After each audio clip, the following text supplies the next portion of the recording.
For the last few years, there's been an assumption of an inevitable gaming crash that has everything to do with what we've seen from this industry, a downward spiral largely influenced by corporate greed and bad decision-making that has impacted both players and developers. For as many great AAA games we've seen, there at least feels like there's been as many embroiled in chaos. Lazy remakes, chasing trends, live service slop, modern audience pandering, broken launches, laughable writing, AI and blockchain nonsense, de nouveau, insane budgets, mass layoffs, and so much more has defined this industry, as well as sweaty execs lying to both its fanbase and development team. No one in particular I'm referring to. But as often as this industry feels like a lost cause and a dumpster fire, there are signs of hope. Signs that the old guard is now being replaced by a new promising era that has made game creation more open than ever before. Just this last year alone, we've had a phenomenal poker roguelike Balatro, Animal Well, which was an extraordinarily well done Metroidvania, and even Manor Lords began as a gorgeous promising medieval city builder. All three of these games up for Game of the Year awards, built by a single developer. Then when we start diving into the dev teams that define 2024, you'll notice a lot of them were relatively unknown or smaller studios beforehand, from Arrowhead's surprise hit with Helldivers 2, to Game Science's Black Myth Wukong, which beautifully brought together hard-hitting action and Chinese mythology, to Shift Up's stunning Stellar Blade with stylish combat and sexy character design, to Saber Interactive reviving what felt like an old-school action game with Space Marine 2. There are more examples, of course, but all of this is evidence of an industry that is evolving, changing to a point in which it's hard to predict the next big thing in this industry, and that is good, healthy in my opinion. Last year's big shocking behemoth was Larian's Baldur's Gate 3, a single-player game that has only continued to explode in players this year. Larian, a studio that faced bankruptcy years ago and was really just getting by up until they had the opportunity to work on Baldur's Gate, has set an example of what many want from this industry, and boss Sven Vink at the Game Awards again called out this industry for its disrespect of both players and developers, while making a bold prediction of 2025. It's stupidly simple, but somehow it keeps on getting lost. A studio makes a game because they want to make a game they want to play themselves. They created it because it hadn't been created before. They didn't make it to increase market share. They didn't make it to serve the brand. They didn't have to meet arbitrary sales targets or fear being laid off if they didn't meet those targets. Furthermore, the people in charge forbade them from cramming the game with anything whose only purpose was to increase revenue and didn't serve the game design. They didn't treat their developers like numbers on a spreadsheet. They didn't treat their players as users to exploit, and they didn't make decisions that they knew were short-sighted in function of a bonus or politics. They knew that if you put the game and the team first, the revenue will follow. They were driven by idealism and wanted players to have fun, and they realized that if the developers don't have fun, nobody was going to have fun. They understood the value of respect, that if they treated their developers and players well, the same developers and players would forgive them when things didn't go as planned. But above all, they cared about their games because they love games. It's really that simple. It's easy to get lost in the AAA sphere of controversial upcoming releases, but what people aren't talking enough about is this new era that approaches. Games like Rebel Wolves' Dawnwalker is what I'm talking about. A bunch of the talented developers behind The Witcher 3 Wild Hunt left CD Projekt Red and formed a new studio and looked to take on this industry with a brand new AAA dark fantasy game. A number of former Ubisoft developers have spent the last couple of years working on Clair Obscur Expedition 33, a new turn-based RPG. The French studio Sandfall Interactive looked to have combined fantasy and Belle Epoque art fluences in a stunning package. A bunch of the top developers behind BioWare's biggest and best franchises left the studio a number of years ago and formed Archetype Entertainment. Now they were working on what looks to be a spiritual successor to the Mass Effect franchise. These projects are what has me optimistic about the future of this industry, because more like it are coming and redefining what it means to be a game in a variety of ways. Now, like Exodus, other games such as Castle Duels is working to make its mark on the games industry. Today's sponsor, Castle Duels, is a unique PvP card strategy game on iOS and Android that challenges your critical thinking and fast-paced real-time battles. Build and merge your deck with over 30 unique 3D units to summon and merge, outsmart opponents through tactical moves, and protect your castle while taking theirs. With simple mechanics and endless strategic depth, it's perfect for players who enjoy quick competitive gameplay. From cute but deadly Shiba to powerful pirates and magical creatures, Castle Duels offers a diverse gameplay experience with each unit type offering distinct abilities, allowing for endless strategic combinations. Join today and take part in the Winter Wonderland holiday event, where players can collect decorative cards, earn unique rewards like the Frost Knight,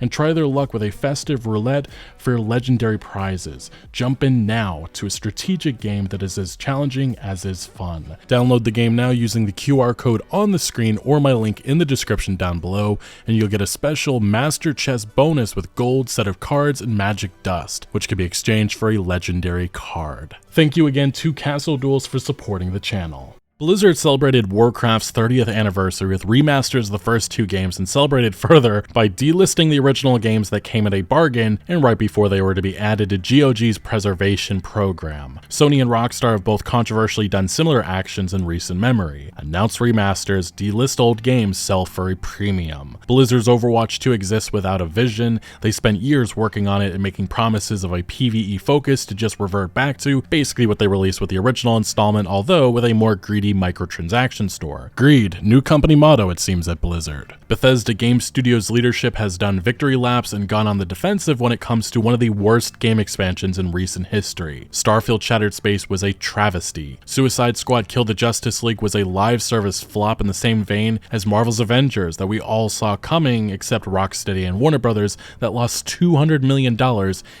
8+ years working on this slop. Saints Row the remake envisioned offering a new tone for a new modern audience, which everyone hated and led to Volition shutting its doors. Dragon Age The Veilguard became a war zone with preachy in-game clips going viral and BioWare being silent on sales of the game. Skull and Bones, the first so-called quadruple A game, was worked on for nearly a decade and reportedly had a budget of $600 to $800 million. It endured a lengthy, dramatic development with numerous delays and eventually reached the finish line to lackluster reception and sales. It was also a far cry from what was originally advertised. The Last of Us Online was a thing until it wasn't. Sega's $100 million live service Hyenas also never even released. Beyond Good and Evil 2 has been in development hell for 16 years. Arcane Austin, an award-winning single-player dev, was pushed to make Redfall a live service vampire game, and it flopped so badly barely anyone even played it, and the studio was shut down. Sony invested and purchased Firewalk Studios before they had ever released a game. A studio composed of Bungie veterans produced arguably the worst flop in video game history with Concord. It lasted 2 weeks, and shortly thereafter, the studio also shut down. Star Wars Outlaws, the first open-world Star Wars game to date, fell flat on its face with numerous gameplay issues, contributing to the game selling just 1 million copies in its debut month. Warner Brothers, Sony, and other major publishers continue to bet big on live services, with many more projects on the way, many with the same damn red flags. This has been the games industry the last year or so, and really the last I don't know how many years. And it's pretty easy to understand the dissatisfaction that so many feel right now. But what if I told you there is hope? There is signs of things getting better in this industry, just maybe not in the way that you think or anyone is talking about right now. I think it's easy to get caught up in the big names of this industry and what they are doing, but the Blizzards, BioWares, Naughty Dogs, Rockstars, Sonys aren't monoliths. What made these studios great were the people, the talented individuals that brought us so much iconic franchises the last couple of decades. It's just unfortunate that these contributions rarely get the notoriety that they deserve. If they did, I think people would better understand why, say, the new Dragon Age's writing is a far cry from what once was considered the gold standard with Dragon Age Origins. An era at BioWare that defined the studio, and also an era that is long behind them. An opinion that really could be said about a number of studios in this industry. So on that note, I now want to switch over to the games that have me excited for the future of the video game industry. The AAA, Bethesda, Naughty Dog, Rockstar studios that I really do think are going to make their mark in the years to come. And we have a couple of games that have actual gameplay reveals, and there's no given that these games are going to be 10 out of 10s, but again, there's just so much variety, so many different studios being formed in this AAA sphere that have me, excited to see what they're going to produce and the many different things that they're going to do, because I do think the quality has stagnated drastically from a lot of AAA studios, a lot of the big name studios. They're not going to go out and make anything, grand or scary that, could worry investors and such. The only thing that we get scary out of them is live services. That's about it. So that's why I'm looking to these other studios. They're going to rise to the top. And again, we'll probably be, at the next Game of the Year awards or the one afterwards. But it's not just the games that are coming. It's also the studios that are being formed that I want to talk about. But we'll first start with this. Rebel Wolves. Again, we talked about this before. They're a new game studio from the Witcher 3 director creating a dark fantasy RPG in Unreal Engine 5. This began in 2020. 2022.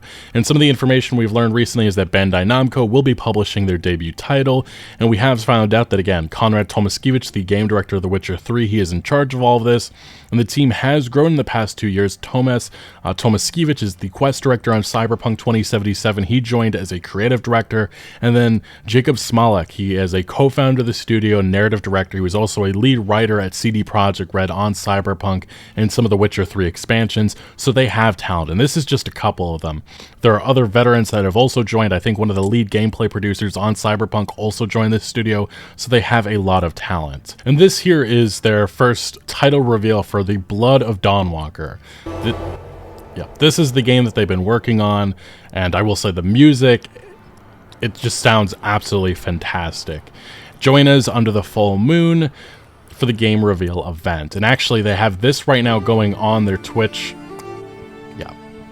Turn it down a little bit. But as you can see in the background of this, looks very Witcher 3-esque. So they definitely are leaning into that, and that has me excited. It really has me excited. And this is going to be announced, shown off in the coming weeks. Yeah, just beautiful. I love the music here. But beyond that, then we have Exodus, the ex-BioWare devs aiming to be a titan in the RPG space again. BioWare, again, has been notable with the amount of developers that have been lost, and that the same goes with CD Projekt Red. They have lost like half of the developers that were responsible for The Witcher 3. All of those developers scattered across the industry and formed other studios, but with BioWare, this is a big thing that we've seen the last couple of years.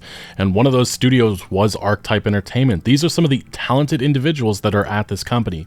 James Olin, he is the VP studio head. He was a massive developer, a massive gameplay lead on Dragon Age, I believe Mass Effect. Chad Robertson, studio head as well. Drew Karpyshyn, he was the lead writer on Mass Effect 1 and 2, as well as I believe he worked on some of the Dragon Age games. And then, yeah, a number of other developers that were at BioWare for a number of years. And they're now at this new studio working on what I consider one of the most promising projects coming from an unknown studio, relatively one. And this is actually what I mean. We got this gameplay reveal that was just a couple of months ago. BioWare veterans' new AAA RPG Exodus reveals Matthew McConaughey's character. A new bad guy is way scarier than Mass Effect Reapers. And yeah, this is the trailer that they showed off. Do you know what fear is? The Mariyama do. They thrive on it. These monstrous celestials haunt the darkest corners of the cluster, hunting for isolated targets. I just love it. I really do. Unfortunately for their victims, the Mariyama are interested in more than just stealing cargo. Yeah. They want minds. And then beyond that, we had a gameplay reveal just 4 days ago. This is your last chance to bail, June. Do it. Yeah, we play as June. We get to pick, I think it's a male or female option, so like the Mass Effect games. And yeah, very Mass Effect-esque.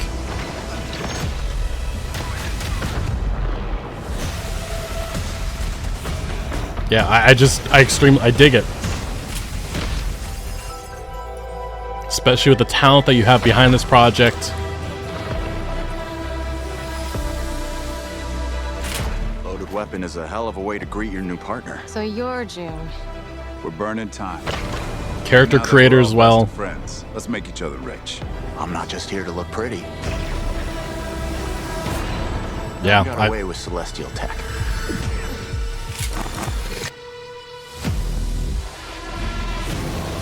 Looks like a bear or some sort, but yeah, I absolutely dig the vibe of this trailer, and this is what I mean about the future of the industry and what some of these talented development teams are now producing on their own. In the comment section, I just love the comment section. This gives me game made in 2000 to 2010 vibes, which is such a breath of fresh air. This is where the creative talent team of Mass Effect 1 and 3 went. So this is where our BioWare team went. I need this game yesterday, today. I love when devs focus on gameplay and story. When the low-key Mass Effect music kicks off the trailer, LOL. Like I said, it's definitely there, that vibe, and that's what I want. That's what I wanted from this. And then we have Clair, Obscur, Expedition 33, former developers at Ubisoft working on this. They've set some bold ambitions for themselves. They want this to really disrupt the RPG genre, specifically JRPGs. They say that they have all love for JRPG classics like Final Fantasy, but also want to see something fresh done with the genre, which is what they plan to do with this game. They also said that they want this to be an homage to the RPGs of old, while also also, allowing players to break the game with crazy builds. All great news to me. And then, again, they've also said that this is an evolution of JRPG set in 19th century France, in which you fight a mad painter. I love the premise, it's so silly, but the gameplay, what we've seen so far, is just stunning. And yeah, this was the debut trailer that was premiered earlier on this year. Hopefully the music isn't copyrighted, but yeah, the visuals, everything, it just really comes together. And if the entire game is this will be one of my favorites, I think, of next year. We'll see again. You just never know with these projects, but... And everyone of that age vanishes into nothingness. Every year she paints again. And every year, an expedition departs for the continent with one hopeless mission. Destroy the paintress so she can never paint death again. Yeah, look at that. The environment's just absolutely beautiful. We'll break the cycle so she can't steal anyone else's future. The music, This world art is full of design. wonders. Yet everywhere we go, we walk with death. Do you mean Just fantastic character design. Yeah.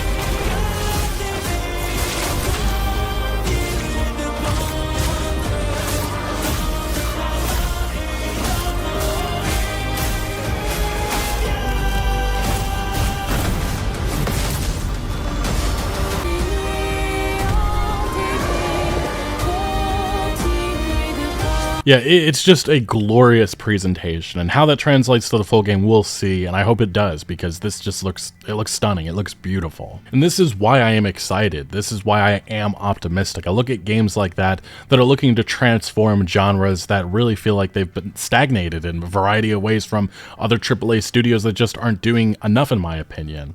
So look, I don't know if they're going to be 10 out of 10 great experiences, but I have to acknowledge that so far the presentations for a couple of these games we just went over, they look absolutely stunning and they have my attention at the very least. And again, we have other studios on the way looking to disrupt the market.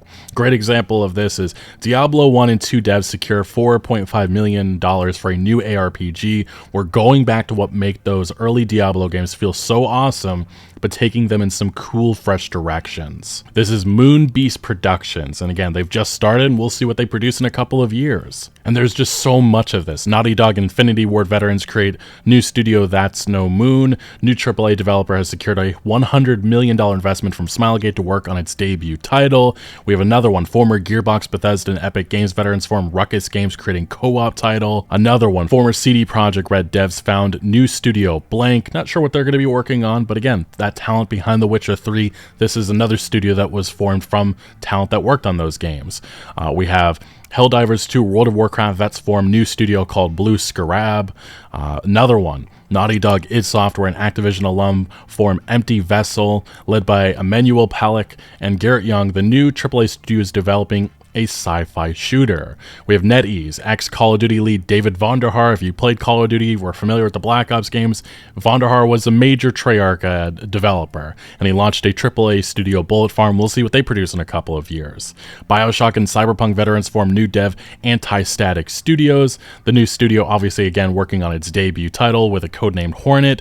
Another one, former Star Wars Jedi and God of War director Stig Asmussen, he announced Giant Skull, a new game studio, and with the work he did on those Jedi games, it was just absolutely glorious, and I'm very excited to see what he does moving forward.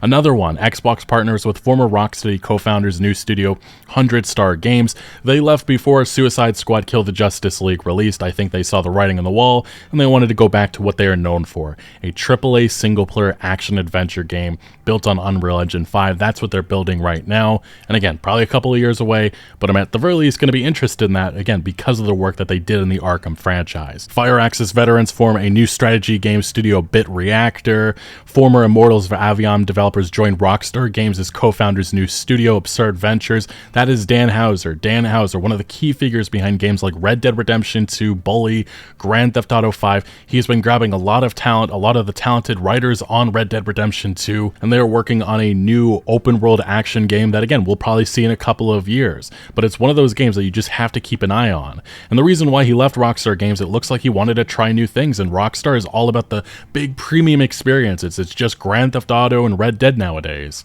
So I think he really wants, he's a writer, he is somebody who wants to work on, you know, smaller stuff, smaller projects, and I think he just really wants to try new things, and he's bringing in talent, some of the individuals that worked on Immortals of Avium, to help him create that vision. Blizzard co-founder Mike Morhaime, who was one of the heads of Blizzard for so many years, he formed a new company, Dreamhaven, recently, and he says he aims to recreate the old magic. This is both in the form as a publisher, as they are publishing a multiplayer action game from FuzzyBot, but they're also developing their own internal titles. Ex-Apex Legends and Titanfall leads form new studio Wildlight Entertainment. Zakazane, new studio by CD Projekt and 11-Bit Studios veterans, raises $1 million to make a AAA game. Wildflower Interactive, founded by Uncharted Last of Us co-director Bruce Straley, one of the key figures on those games, and he has a new studio. And it looks like their mission is to create a smallish, creatively charged, uniquely stylized games that explore the possibilities of our medium. Amazon Games to publish new open-world driving title from Forza Horizon devs. A studio helmed by StarCraft 2's multiplayer lead wants to create an RTS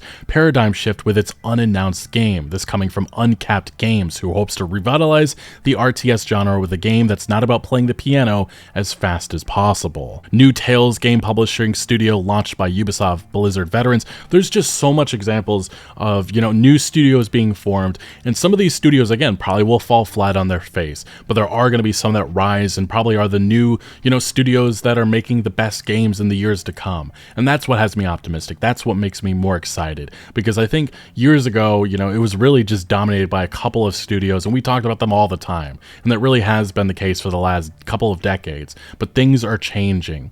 You know, the entryway into this industry and of making your own game is becoming easier than ever, and that's why we're seeing, you know, these new smaller studios take off, and some of them redefining the industry with, you know, some of the games I talked about earlier on in this video, some of which that were developed by one single developer. I just find it really cool that many of the developers and studios that are going to define the next years to come may just be starting that prototype, or forming their team, or even releasing a game that maybe only a couple hundred will touch. As much as consolidation has hurt this AAA industry, and it will continue to, it's also pushed so much talent to start their own studio with their own unique vision for a number of different genres. Of course, I'm always going to be hopeful and even anticipating games like Grand Theft Auto 6, or The Witcher 4, or The Elder Scrolls 6, but I'm also going to hope for more teams to rise up and make a name for themselves with their games. And even some of the talented studios that, again, have defined this industry the last couple of years, there's reasons to be excited for what they are working on next. Baldur's Gate 3 dev Larian,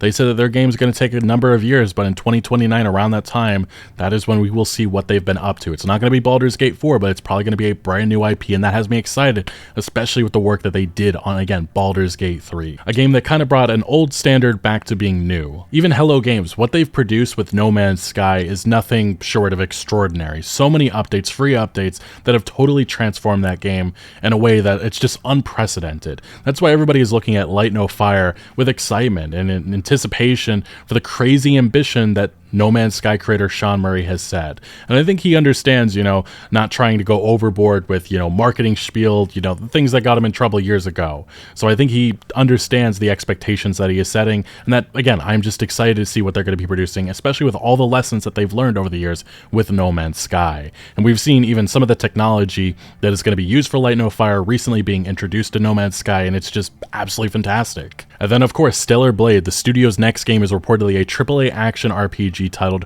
Project Witches, and if it's anything like Stellar Blade, it's going to be one of those top sellers and a must-play game. Even what I consider one of my favorite gaming experiences of the year, Fallout London, a giant game-sized mod project from passionate fans that truly rivals Bethesda, is talking about forming a new studio. Wouldn't be the first Bethesda modder to do so, and I just would absolutely love to see that team continue on in an official capacity as an indie developer. They just brought so much creativity to Fallout in a way I don't even think modern Bethesda could achieve. So hopefully you have a better understanding of my excitement for the future of this industry, in which we have so many talented studios being formed and so many studios that are going to be producing new games. Obviously, not all of them are going to be worth your money or even that good. Maybe even some of them won't make it to the finish line. We saw that recently with Casey Hudson, a BioWare general manager, was known for the Mass Effect games years ago. He was working on a new IP and their studio fell down. but there's so many studios being formed, so many getting investments, and so many with bold visions, and some of the gameplay that we talked about earlier on, from Exodus to Dawnwalker. Those are games that have me excited. I think we're going to see more of that from these outside studios. So if you look at the AAA games industry, you feel disdain for what we've been seeing from a lot of these, once brilliant studios. I think these are the reasons to be hopeful that things are going to be changing. A new era is upon us, and it has me excited. But anyway, what do you make of gaming here in 2024 and the future of the video game industry? Let me know your thoughts down in the comment section below. But thank you for watching. Make sure to leave a like if you did enjoy this video, or if you found any informative value. Consider subscribing for more videos like this. I'll see you later.